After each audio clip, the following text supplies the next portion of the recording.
Olá, gente, tudo bem com vocês? Você, minha amiga, você, meu amigo, sejam muito bem-vindos a mais uma transmissão do projeto BNews Junho Verde, quinta edição do projeto, ano de 2025. Eu sou Rafael Albuquerque, estou durante todo esse mês trazendo aqui, junto com a nossa equipe, vários conteúdos acerca desses temas tão importantes para a sociedade, como sustentabilidade, como inovação, mudanças climáticas. E hoje, para bater um papo comigo, eu recebo a Eliane Quintela, ela é diretora de ESG da Softis. Eliane, tudo bem? Seja bem-vinda aqui ao projeto Junho Verde BNews. Bom dia, prazer estar aqui com vocês.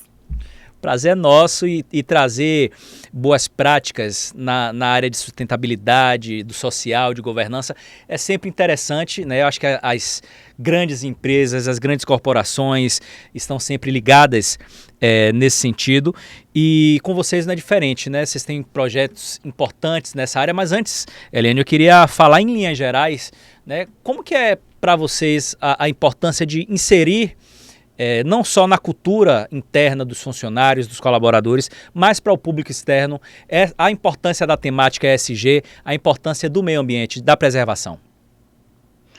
Acho que é fazendo o nosso papel, assim, internamente, aí, engajando todos os nossos colaboradores.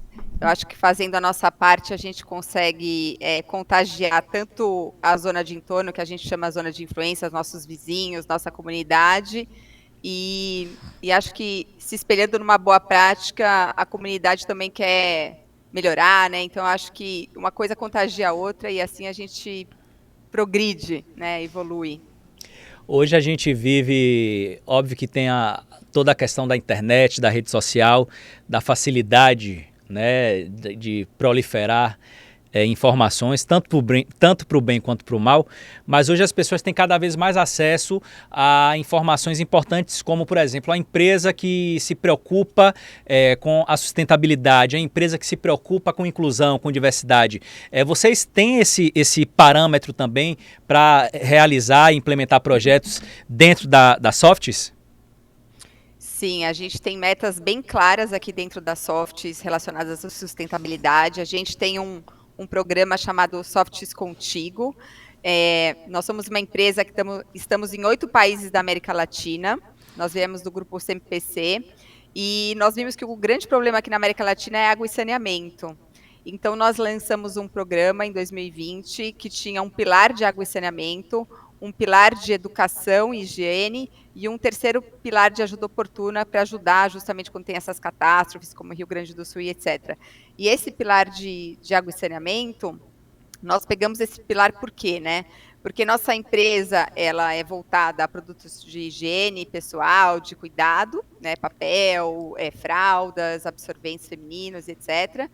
E vimos que no Brasil e na América Latina, o problema de falta de acesso à água tratada e também falta de acesso ao saneamento básico é muito gritante, né? No Brasil, a gente tem 90 milhões que ainda não têm acesso ao saneamento básico. E água, 30 milhões. Isso na América Latina toda, né? Então, a gente resolveu atacar esse problema. Lógico que fazendo a nossa parte, a gente não vai conseguir solucionar esse problema, que é um problema muito grande, né, que infelizmente envolve todos esses países que eu comentei, mas a gente está fazendo a nossa parte. A gente acredita que motivando uma pessoa, às vezes uma centelha, faz com que toda a comunidade se envolva e busque soluções. Agora, Eliane, você falou aí sobre o projeto Softs Contigo e eu estava vendo no material de vocês que já alcançou mais de 10 mil pessoas, né, beneficiando essas pessoas em todo o Brasil. Né? Onde é que vocês atuam especificamente com esse projeto e na prática, o que é que ele faz, como é que ele funciona? A gente busca na nossa zona de influência. Então, onde a gente tem fábrica, a gente tenta ter um projeto também. Mas não necessariamente, porque nós temos uma parceria com a ONG Teto, então às vezes a ONG Teto chega para nós e diz, olha, a gente tem uma comunidade que a gente atende, por exemplo, no Rio de Janeiro, né, Cidade de Deus, então nós estivemos lá com eles fazendo banheiro. Nós tivemos, então, assim, para mencionar alguns estados e cidades que nós tivemos, Goiás, em Aparecida de Goiânia, lá a gente tem uma fábrica também, a nossa fábrica fica em Anápolis. Estivemos em São Paulo, em Calcária, que é uma região bem próxima à nossa fábrica em Caieiras. Estivemos em Tecoitacupé, que é uma aldeia indígena no meio de São Paulo, no Jaraguá. E em Tecoaitu e Tandi, que também é ali na região do Jaraguá. Também tivemos em Santo André, que não é perto de nenhuma fábrica nossa, mas lá tinha uma ocupação, Lélia Gonzalez, que a gente quis ajudar também. Tivemos no Rio de Janeiro, em Piraí, perto da nossa fábrica, mas também tivemos, como eu falei, em Cidade de Deus e também tivemos em Duque de Caxias. E em Recife, a gente também teve ali na comunidade da Fazendinha. E aí a gente busca, o que a gente faz, né? Junto com a Ungiteto, a gente busca entender quais são as necessidades da comunidade, o que é mais gritante assim para eles, né? Então, por exemplo, Cidade de Deus foi banheiro, em Calcária a gente trouxe soluções de água, de captação de água da chuva, em Recife a gente veio com um lavatório, em Lélia Gonzalez a gente veio com uma ducha, porque a comunidade precisava de uma ducha. Depois eu posso contar um pouquinho da comunidade de Lélia Gonzalez como que é. Então a gente conversa um pouco com a comunidade, busca entender a maior necessidade, aí eles têm uma liderança muito forte, nessas comunidades que nós tivemos uma liderança muito forte, e eles decidem, com base em quem está mais precisando daquela solução, e aí a gente atua junto com voluntários da própria empresa. Então a gente engaja todos os nossos funcionários e a gente vai junto lá. E agora a gente está chamando também parceiros, clientes, enfim, mas a gente vai junto construir com a orientação da Teto, que é uma ONG que tem toda a América Latina para moradia. Eles nos auxiliam com voluntários engenheiros, etc. E a gente constrói esse banheiro, constrói essa ducha, esse lavatório, e é isso que a gente faz. E a gente acredita que com isso a gente está levando dignidade, né?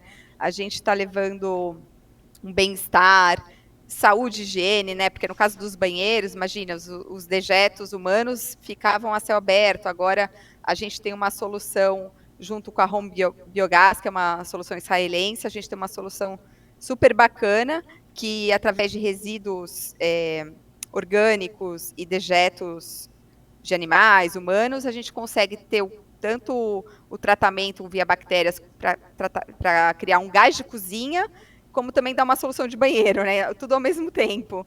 E isso além de ser higiênico, né? É uma energia limpa, renovável. Então a gente busca trazer essas soluções simples, mas que atendem a comunidade e ao mesmo tempo sejam sustentáveis.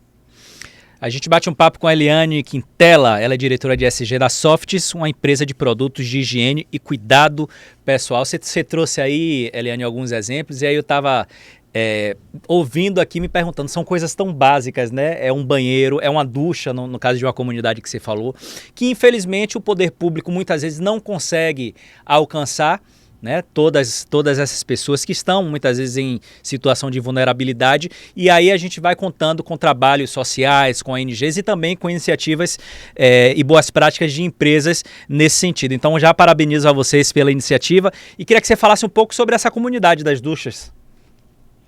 Essa comunidade foi bem bacana, ela é uma ocupação, né? E aí era super organizado, tinha várias cozinhas que eram da comunidade, então tinha horário na porta de quem ia pegar que turno da cozinha. Aí eles queriam esse banheiro comunitário com várias duchas, ia ter o horário de quem ia limpar o banheiro. Aí tinha um guarda-roupa comunitário, e aí pegava gente ali da região vulnerável, às vezes pessoas transgêneros que ficavam lá em cima, às vezes, antigamente a moça acolheu e trouxe pessoas em estado de vulnerabilidade, então eles fizeram essa ocupação lá em Santo André e estavam precisando dessas duchas, e a gente entrou com esse trabalho, mas assim, eu fiquei admirada com a liderança e com a organização da comunidade, né, eles são muito organizados e o sentimento de comunidade muito forte, acho que a gente aprende, acho que a gente fala que a gente vai lá ajudar, mas acho que a gente mais aprende do que qualquer coisa. A gente aprende muito sobre liderança, sobre essa vontade, sobre essa resiliência que eles têm de lutar todo dia. A liderança, quando a gente conversa com uma liderança de comunidade, é uma inspiração, é uma força, é uma resiliência. Parece que eles sentem que toda a comunidade conta com eles, sabe? Com a liderança. Então, é uma força impressionante quando você conversa com eles. É muito legal, assim, a gente conversar e a gente trocar experiência. Acho que a diversidade, né, a gente acaba enriquecendo bastante. Dentro desse contexto aí, Eliane, do contato, né, com essas lideranças e com as pessoas dessas comunidades especificamente, qual é a lição que fica para você né, em relação a tudo que a gente vem passando, às mudanças climáticas, a todas essas campanhas que a gente vem acompanhando. A COP30 acontece no final do ano no Brasil. Quer dizer, são muitos esforços empreendidos no sentido da preservação ambiental, de frear as mudanças climáticas, mas tem iniciativas que são pequenas e menores, que estão ali bem perto da gente, que a gente pode fazer e que fazem toda a diferença, né? Algo que foi marcante foi na comunidade calcária, quando eu tive, que a gente estava instalando justamente essa captação de água da chuva, grandes reservatórios para atender algumas residências. Aí eu conversei com um senhor que estava olhando a gente fazer essa instalação, e ele falou assim, olha, eu vou fazer a mesma coisa na minha casa, né? E aí eu achei super bacana, que eu falei assim, às vezes a nossa ação, que, sei lá, impacta algumas residências aqui de Calcária, mas isso estimula de alguma maneira também quem está olhando, né? Então é muito legal.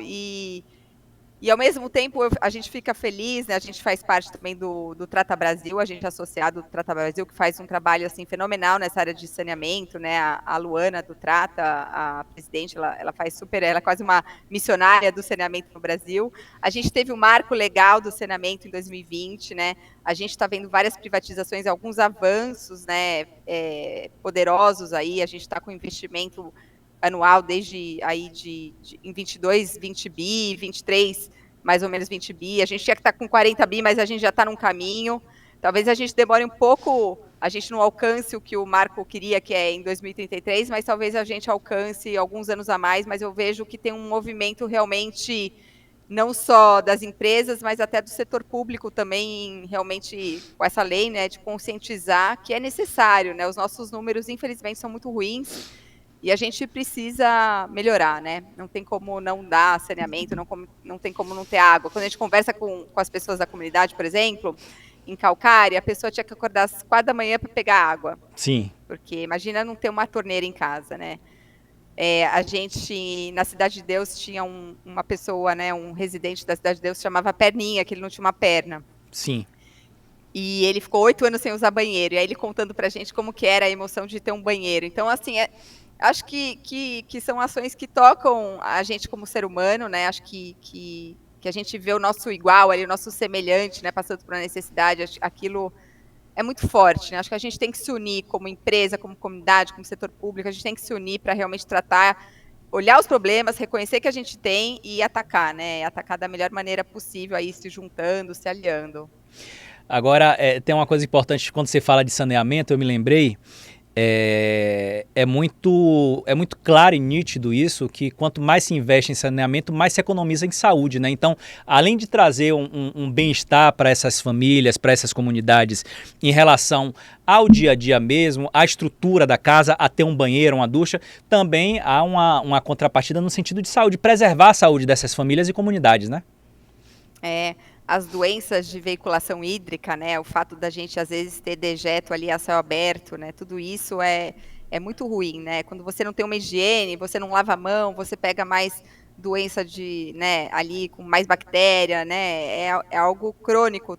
Tem estudos nesse sentido muito claros, né? Como a gente economizaria do outro lado, entendeu? Exatamente. A gente investe no saneamento, realmente é necessário investimento aí bem grande nos próximos anos para a gente alcançar aí 2033, que a meta é bem ambiciosa, de 99% de acesso à água e 90% do saneamento, é bem ambiciosa essa meta, mas eu acho que você economiza aí na saúde, né?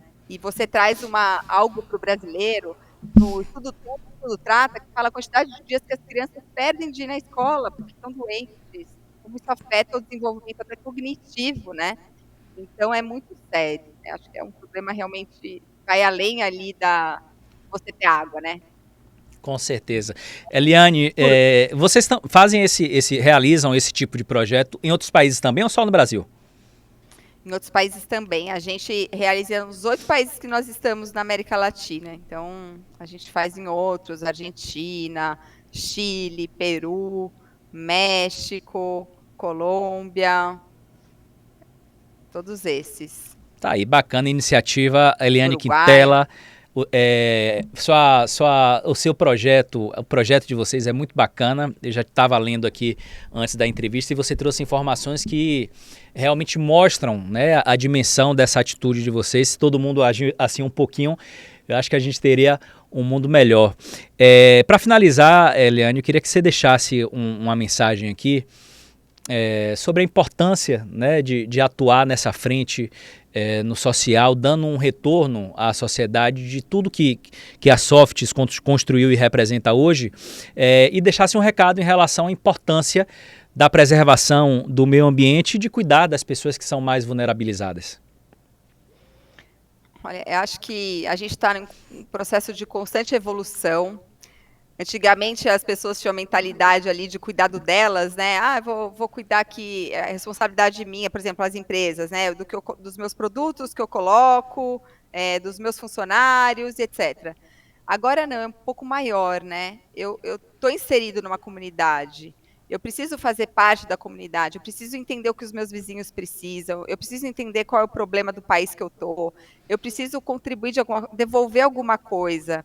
E acho que a gente, não só as empresas, mas eu acho que todo mundo tem que ter esse pensamento.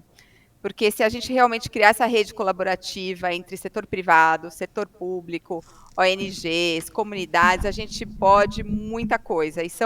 E uma ação, às vezes, desencadeia muitas outras. Então, o que eu deixo como recado é: façam a sua parte, entendam que vocês fazem parte de uma comunidade maior.